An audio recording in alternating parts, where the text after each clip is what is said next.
All right, I've been looking forward to this particular episode of Leaders Who Care for a while for so many reasons.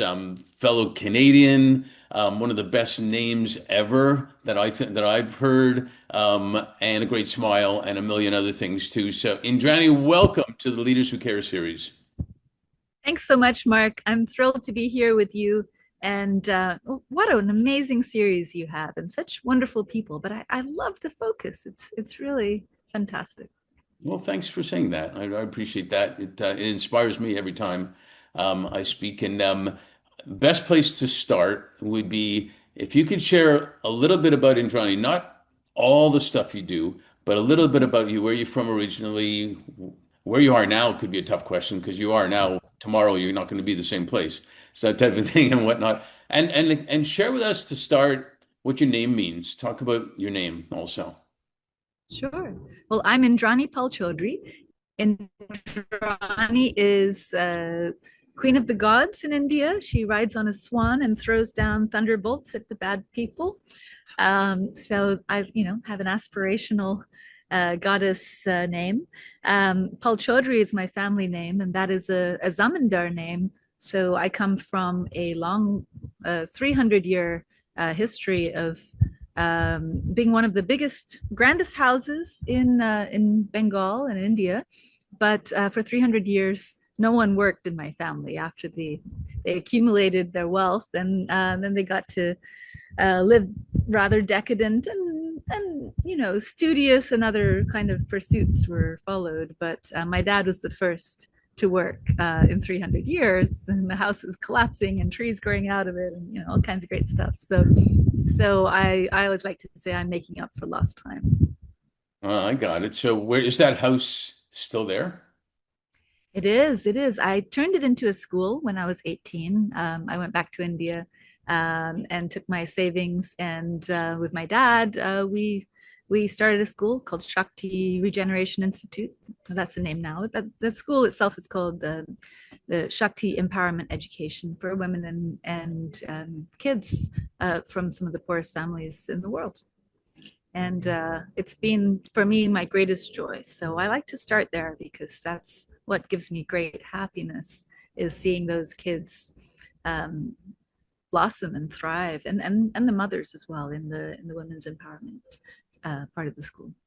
Yeah, I can feel you on that because when I see kids I've coached and what they're doing and what they're achieving and who they are and their kids, it's like amazing.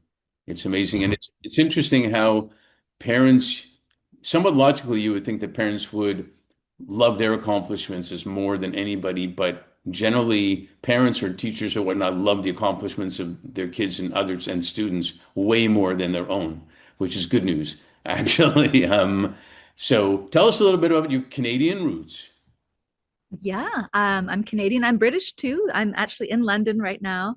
I am here for a few days, and I'm a citizen of the world. My stepfather was Jamaican, Rastafarian, so I claim multiple lineages. I have many family members from all over the world, and I feel very blessed to have to always be an outsider, but also to feel at home everywhere that I go. I love that don't worry, be happy type of background, if you will, and stuff. Super cool. One of our founders is an astronaut of our firm, and he talks about how he's been in space, and the first time up there, even with all his training, he looked back at Earth and he said, "Wow," he couldn't even believe it. Like there's no strings holding it up, and different things like that is just there. And then he talks about it when he came back, and they had a little bit of a rough landing, he said, and he saw some grass and rocks and stuff, and he realized he was home. But then he realized he was in Kazakhstan, and home was actually Earth, which was amazing. And so I can get what you're saying about the global citizen and then maybe too much emphasis on borders, which is also we're going to have a lot of sequels here. I have a feeling with different topics. Do you have siblings? No, I'm an only child, and yeah, I've been traveling since I was very young. I was an immigrant. Well, even before I became an immigrant, living in India, I lived in multiple worlds. My mother is English, my father is Indian, and my mother volunteered with Mother Teresa and would bring me with her to translate from when I was the youngest age that I could just about speak. And so I was bridging different cultures and also really experiencing life through the lens of people in the home for the dying, and recognizing that the power of a few words of kindness could have for people who are facing the abyss and distraught. And as a small child, that was incredibly. It was a beautiful experience to get to spend those sacred moments with people.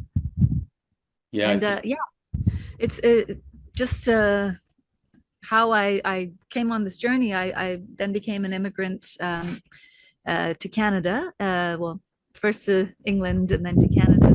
And growing up there, I really discovered just how powerful it is when all kinds of people come together um, and create. There's so many beautiful possibilities. yeah, we'll talk about influencers later, but I can totally get how a smile even can make a huge difference to a person at the right time and in the right place. You talk a little bit about, when you were a kid and whatnot. What were you like as a kid and a teenager? Were you like Miss Exploration? Were you organizing events, reading, tech, music, dancing? What were you doing? I was a total nerd. My parents were very, oh, sorry, helicopters passing. Welcome to real life, man. I'm quite close to the royal family, so they tend to fly by.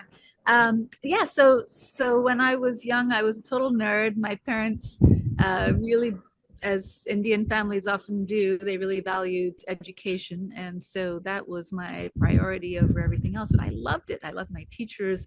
I love them so much that they're still my friends today. When I go to when I go back, we still hang out. And I wasn't so good with the other kids because I didn't understand, why they didn't want to, you know, study hard and learn everything that there was to learn. I was really, I would go through every book in the library, and that was a great joy for me. But also, I missed out on a lot. My parents were very opposed to pop culture. I didn't watch movies and TV, and I didn't listen to popular music. So a little later, when I became a photographer and when I was discovered by David Bowie, I'd never heard his music.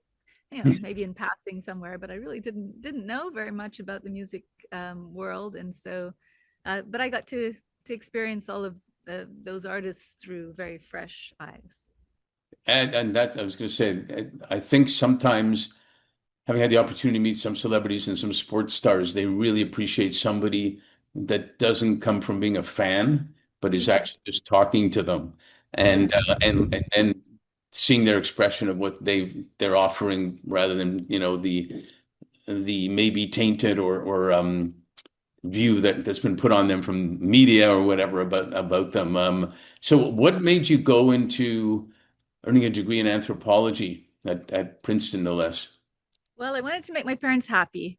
And so we had a deal. They let me travel the world from when I was 15. I went to Tokyo and Milan. I became a model because I wanted to be a filmmaker and a photographer then, but I tried to get an internship and they laughed at me being too skinny to carry stuff.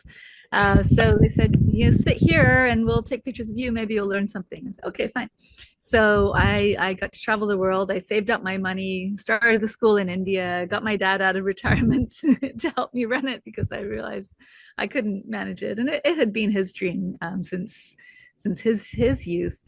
So then I went to Princeton because I promised my parents I would go to college, and anthropology sounds like a science, so they were happy, and I was happy because I love people.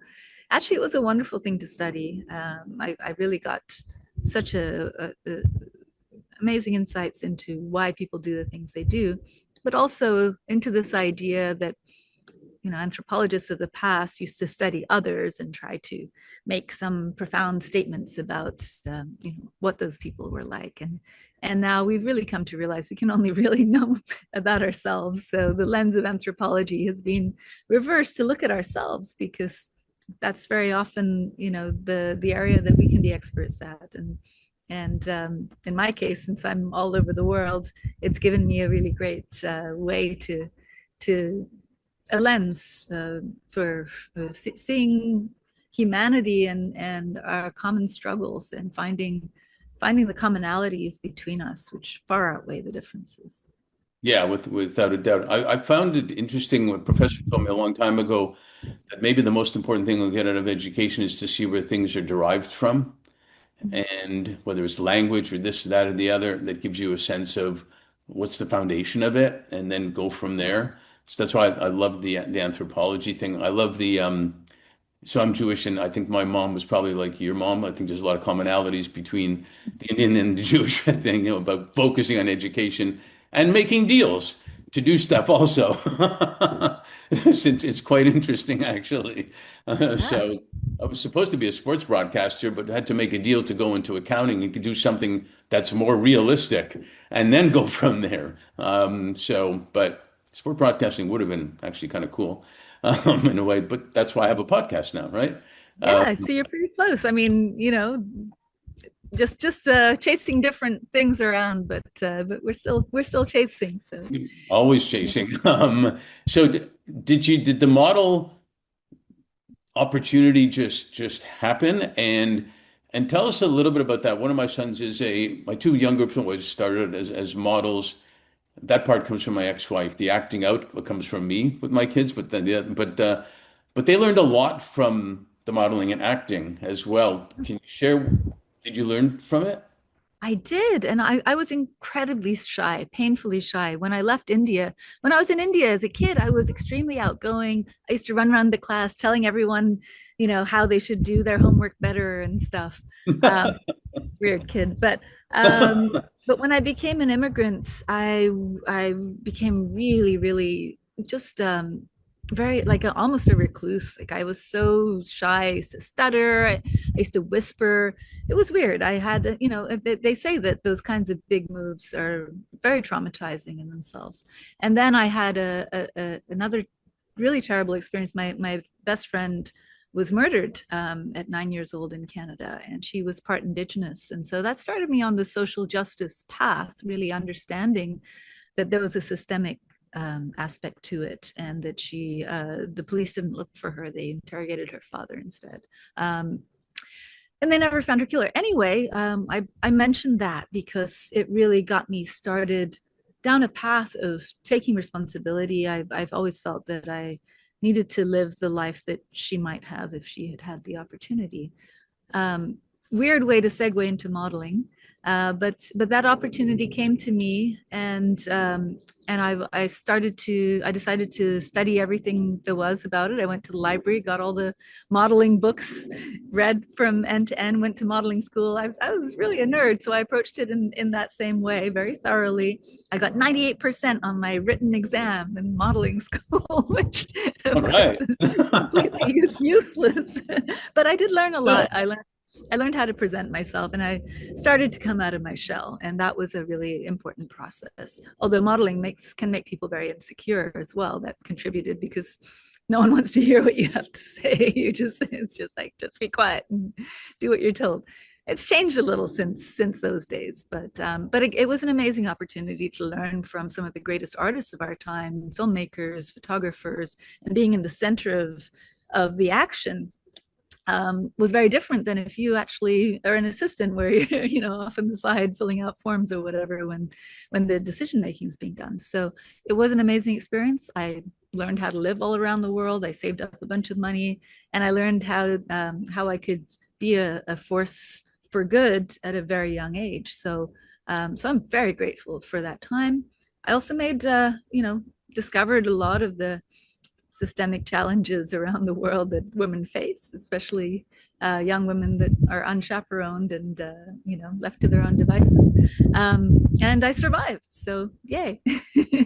yeah, yay for all of us. Actually, it's interesting. I think you can either make a decision to learn from what you're doing at a particular time or not, and just to follow. And it's great to hear that it sounded like, with photography, with film, with meeting people like David Bowie and whatnot, your your eyes saw so many things and your heart felt so many things, and your brain learned so many things that I mean, from just going over some of the stuff, funny insights to cancer, icons to Asian artists that you worked with, and even the thing with Lindsay Lohan, where directing a film with Lindsay Lohan, and then Girl Rising, and so many things you've done. It had to form so many opinions, and that you then had to somehow mold to make the difference you want to make. Yeah, well, I wanted to be a force for good. I started the school in India. I didn't know anything about fundraising. I was still very shy, so I worked my butt off while in college. I worked two jobs. I worked as a model and as a photographer, so that I could earn enough to keep the school going. Because I didn't realize how much it actually costs, and that you have to keep paying it. It's not a one Oh and no, you done have kind to keep paying it. Oh no. of. People say, "Oh, they founded something," and then they go off and do something else. But it's not like that. So I learned a lot about business. I learned a lot about myself and what I was good at and how I could monetize my abilities early. And then David Bowie discovered my work in an underground magazine, and for the next 10 years, he was effectively my mentor. He commissioned a number of projects, and then he commissioned my directorial debut for Valentine's Day, which was about a mass shooter, a mass school shooter, and with him playing the role of the killer. And that was a result of many amazing conversations we'd had. And of course, I shot a lot with his wife, Iman, who was the most incredible supermodel. So I learned so much through all of these collaborations. I helped to launch Beyonce's solo debut, Lady Gaga's early image, and then 300 brands. And I had my own production company. I still do. Double Exposure Studios had a show on Bravo called Double Exposure um, that showed the silly side of my life. And through that lens, actually, I saw myself. I really encourage everyone to have a camera follow you around for 6 months. It really gives you some amazing insights. And I decided that I was not being the person that I wanted to be. I was on the path, but I certainly was far from being there. And so I pivoted and really focused from there on really making the best use of my time for the good that I wanted to do for the world.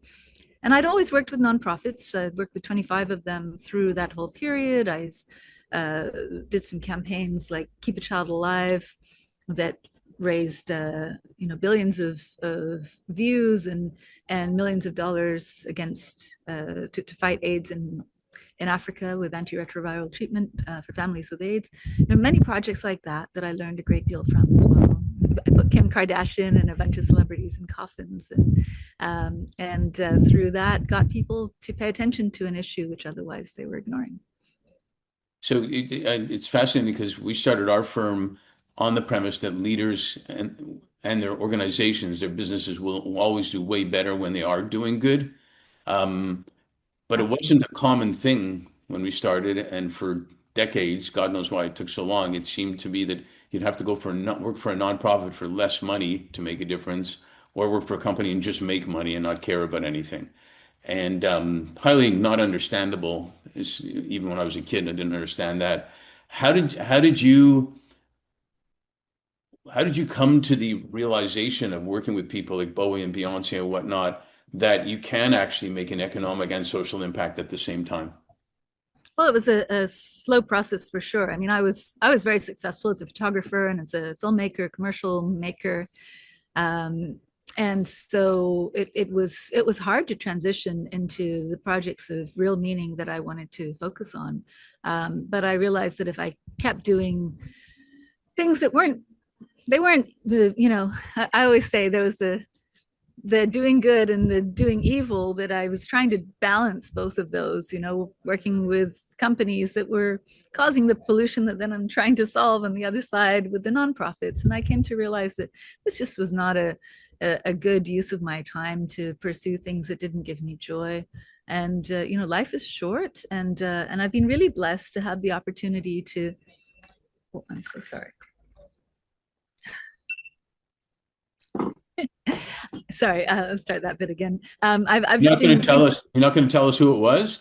no, it's my alarm. Oh, your alarm. Are we done?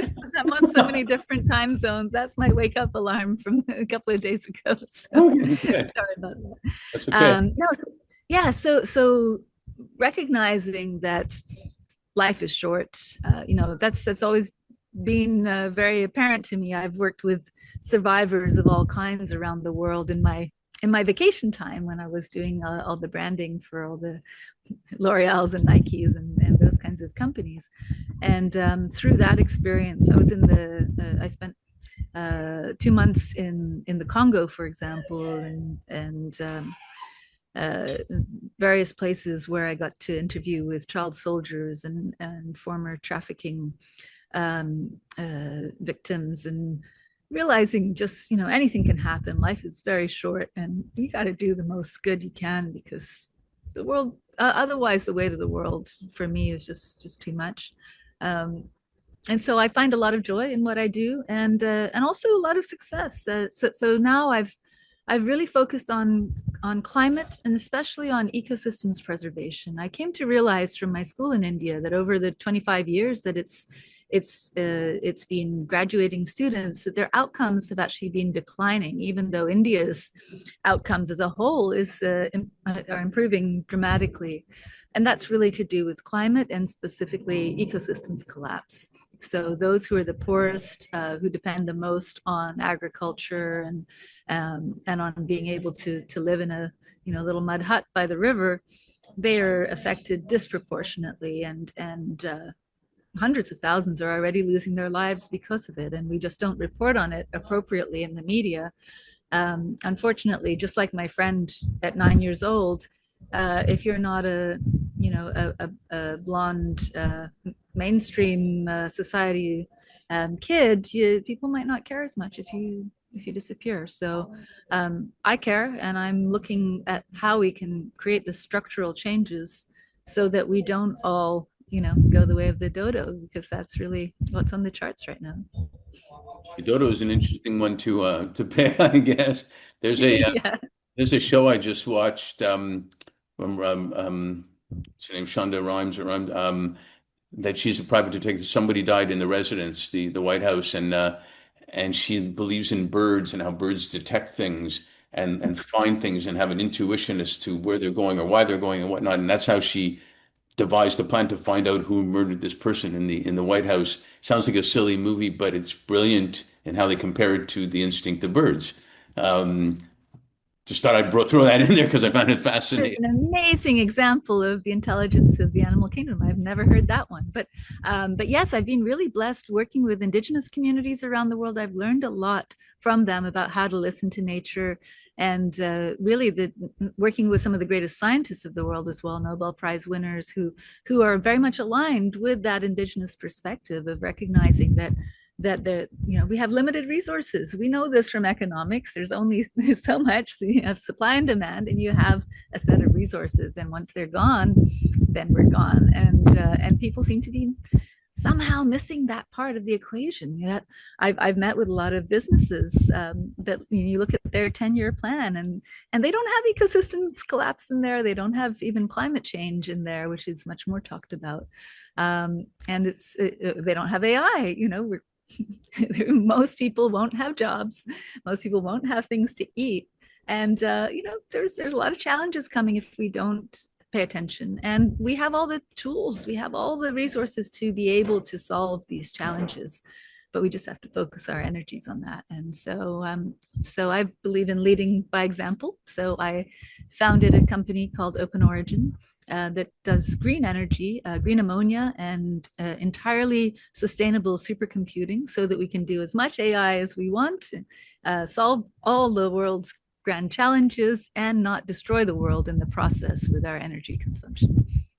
Yeah, I love it. I also love having this conversation with you because it reminds me of Jay Leno talking to Robin Williams, and all he would have to say was, "Hey, Robin," and then Robin just went for it and did it, and didn't have thing. So this is my best conversation ever, actually, and that's a compliment. In doing that, there is a reason we started Leaders Who Care, and it really relates to what you're talking about. We thought that the business leaders absolutely do have to care, and it's actually good for their business to care. They're so tied up in quarterly reports, and a lot of them wish they could have time to care actually, but they don't because they got to figure out the financial reporting for the third quarter and then for the whatever quarter, and then before that's even over, they're starting on the next one. And and I've had some really interesting conversations with leaders about how they feel the most effective and the most joyful in what they're doing when they can actually be emotional and be vulnerable and not having to know everything and actually trust other people to do stuff and they rise to the top in accomplishing things. And I think like Open Origin or as you probably meet so many other innovators and entrepreneurs that are creating amazing stuff that can be good for business and impact, at the same time. That we have to keep encouraging and promoting. You've been involved with companies like Neuroline as well, Yeah. and a whole bunch of nonprofits. It's interesting some of your journey. I got offered way back my dream job to work for a pro hockey team way back, and at the same time I got offered a job at a global nonprofit leadership development organization at way less money. Moved to the States, which I was very patriotic Canadian, actually still am, and whatnot. And the only person that told me to take that job was the president of the pro hockey team that offered me the other job. He said, "It's not about the money will come. You're going to meet people from around the world." Da, da, da, da, da. And he was right. I did, and it turned out well. And I'd like to share conversation about when you say with Open Origin and a lot of people that are going to be laid off and so on. We're talking to a lot of executives and get your thoughts on this. We're talking to a lot of executives right now, but the mindset change about they're going to make millions more by layoffs and less healthcare costs. They can upskill some employees with the money they made if they want to, but there's still going to be a lot of people maybe not upskilled. And what are they going to do? And they might have to go on unemployment insurance. They won't have healthcare, so they'll get sick. Or if they don't have money for food, I don't care what family you're from, you'll steal food to get it. And the conversations we've been having of can the leaders of businesses keep them on salary and get away from whatever the titles we call it, universal income or socialism versus capitalism, get rid of all the titles and maybe keep them on salary to do great work in the community, like teaching, like caregiving, like planting gardens in every school across the countries or whatever it may be, parks, and whatnot. Because if they don't, their taxes will probably go up anyways to pay for the unemployment and all the stuff that's going on. The question is, could that ever happen? The mindset change for business leaders to do that. What do you think? I think that we have to have a major mindset change. That's what I'm working on. So the film that I'm working on called The Regeneration Generation is all about that. It's shifting consciousness from extractive to regenerative approaches. And it started as a focus on the environment, on ecosystems collapse, living within our means in that way. But then I came to realize through these interviews, through talking to amazing economists and indigenous thought leaders, artists, and people of all different kinds. That really, it extends far beyond just this question of nature. And I say just, I mean, nature is, we are nature. It's essential to everything we do. But when we look at economies and we look at jobs, we look at the ways that we value our time.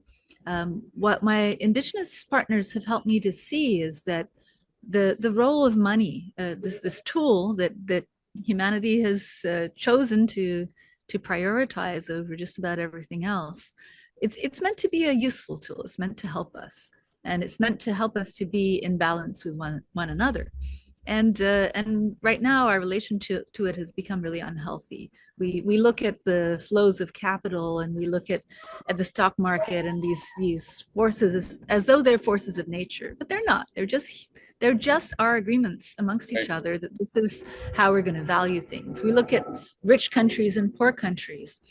They're not actually that way aligned. Many of the poor countries should be the richest countries because they have way more minerals, way more wealth, way more people, so they have a lot of resources. Whereas other countries that have dominated them historically have set up deals whereby they take those resources and then give them very little back in exchange. Right. So these are all decisions that we've made, and we continue to make them on a every meeting we do, every convention, where we're fine tuning those relationships. But ultimately, we can't live out of harmony when our world is collapsing around us. So what we've all, or at least I believe in studying history and looking at what happens when the people are not taken care of, and it's not good for those who are responsible. So we have a choice between making change in an effective and productive way that's inclusive of the working communities, that's inclusive of other countries who are producing a lot of our products. And until we do that, I think we're going to have some very turbulent times. So when I talk about AI taking everyone's jobs, it's not a fear thing. It's not a threat. Right. It's simply the reality, and it's exciting though, because what humanity has done each time we come up with a new technology. I mean, people were so worried about factories. People were worried about cars. They were saying, "Oh my God, what's going to happen to the horse buggy drivers?" The You know, horses, well, by the way, the horses were cheering, by the way, back then. yeah, yeah, yeah. So I mean, change we're a brilliant species that's able to come up with these things. So we'll come up with solutions. There will be other ways in a post-work world. Can you imagine? I mean, we could all spend our time creating art or, doing wonderful things. There's all kinds of Yeah. possibilities. It doesn't, just because things are changing, it doesn't mean that things will be dire. They're dire if we don't acknowledge the change, though. That's what happens. Then the system breaks. So you look back 300 years, there was no such thing as the kind of jobs that we take for granted now. So in human history, we've gone through many different ways of being. And I really believe AI, um, as much as it's a threat, it can provide those solutions as well. There's so many ways that we can improve our human capacity on this planet. We just have to create the right infrastructure so we're not hurting ourselves with the choices we're making. Yeah, I think you're right on. It's the mindset we've been trying to talk, and it's interesting conversations talking to whichever executives you talk about. But I actually think AI might be the technology finally that can make communities and people happier than they've ever been. Because initially, internet and all that stuff was supposed to get rid of all the manual stuff and this and that and make us better. But we're working more, it seems, and we're less connected, even though we think we're more connected and da da da da da da and all that stuff. But I actually think AI can be the one that finally does it and maybe lets us be more people gather in the center of town to be together. More people, like it was supposed to be. More people sit at their front porch rather than alone in their backyard and talk to the people that are walking by their house and say hi and things of that nature that really made us happy, basically. So I'm there with you. The mindset, and if business can see it's actually a plus, and the community will have more money to buy their stuff, and they'll be happier, and they won't, and taxes won't go up, and da, da, da, then let's get on with it. Let's make this happen, type of thing. You know, Well, um, it's happening whether we want it or not. So um, I really think that it's I encourage everyone to have a more positive mindset. I mean, the number of talks I've been to where people are debating, should we try to stop AI? Should we have austerity? Austerity doesn't work well for people. When you tell them to have less of something, that's hard. But if you tell them if you remind them of what they're missing, like when we miss out on nature, when we destroy the nature around us, then we have a massive loss of quality of life. Like there are studies that show our levels of both mental health and physical health are directly related to the amount of time we spend in nature. It has such a strong impact that even the color green, just being surrounded by green walls, will improve someone's health not having green walls, right? That's like we are wired, that's how we're built. And we all know that. As soon as we can afford it, we have a house in the country. We like to go on vacation in natural, beautiful places. We don't go, we don't want to spend our lives all in boxes. So I think that when we talk about what you have to give up or sacrifice, it's a small price to pay. And the price shouldn't be the consumer that has to give up things. If we just allow our natural, our capitalist system to be a free flowing capitalism. We don't have subsidies on oil and gas, or we don't have subsidies on beef and things like that that are creating unnatural disbalances. I think our world would sort things out much quicker. So having government work with the realities of our world would certainly be a benefit to most people. Whether that's plausible right now or not. Different places are taking different approaches. I'm in Europe right now, and here there's a lot of innovation going on, but we're all trying to do the best we can, and so my approach is not to wait for governments to solve the problems, because that's not going to happen, but rather to look at how business can, because I've worked in philanthropy for 25 years and come to realize that it's very hard to scale up philanthropy sufficiently to Right. have those economies of scale to really solve the problems. It at best can be used as a catalytic form of financing, and then creating business models that build around the solution and prioritize people. That's what I'm excited about doing. That's what I'm doing with Open Origin, and also now with the Regeneration generation, where we're creating financial structures to solve challenges like the Amazon that's being burned at a very rapid rate. And I love what you're doing. And I think employees of companies more and more would love to participate also. And I do know there are leaders that kind of wish they could, but they're just strangled by the system right now. One of my favorite authors and favorite quote ever is Maya Angelou, where she says the most important thing is how you make people feel. It's not what they've said, not what they've done, but it's all about how you make them feel. And if you feel good, it's kind of like the Clairol commercial from way back. If you feel good, then you feel good, you look good, you feel great, and whatever it was, all that stuff. And that's all that people really want. Whether it's, I just came back from Saudi Arabia, where we're talking about ice hockey in Saudi Arabia and education when you're playing sports, and being happy and healthy and all that. And so people just want to be happy. And so if you give them a structure, like you say, to make that happen, and I think AI can actually do that. And then we can take care of Earth before we figure out what to do with Mars, and stuff, and whatever. We say in LA, that we keep having people want more, so we can do a sequel, and we think we may have to do multiple sequels, which will let me see you more that way also. So that would be pretty cool. And but what would you like to share, like right now, as a final comment, if you will, about what's most important for people to know about right now? Well, I'm working on this project, the Regeneration Generation, and it's really highlighting those companies, individuals, countries that are doing extraordinary work for the green transition. And it's made me very excited, very hopeful. When I really started this process, I was kind of terrified, and I know a lot of people are really afraid. I had a dinner with Mark Benioff of Salesforce, where he went around the room of 20 CEOs of Europe and asked each of them what they were doing for ecosystems. And people, some of them had answers. And then one elder gentleman started to cry. He had tears in his eyes, and he said, "My children are so mad at me. I don't know how to change my company. I don't know how to stop destroying our planet. This is all I've known how to do, and my shareholders won't allow me to have less of a profit. They're pushing for more growth." And it really made me realize that we're all in this together.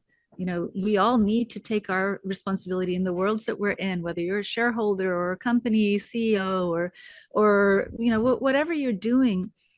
there are ways to improve, and we all need to do that because the next generations are watching us, and we really want them to look on us as the ancestors that, at least that's how I see it. I want to be a good ancestor, and I think that that's really the highest calling that we all have, to be good stewards of our planet, to be good ancestors for our future generations.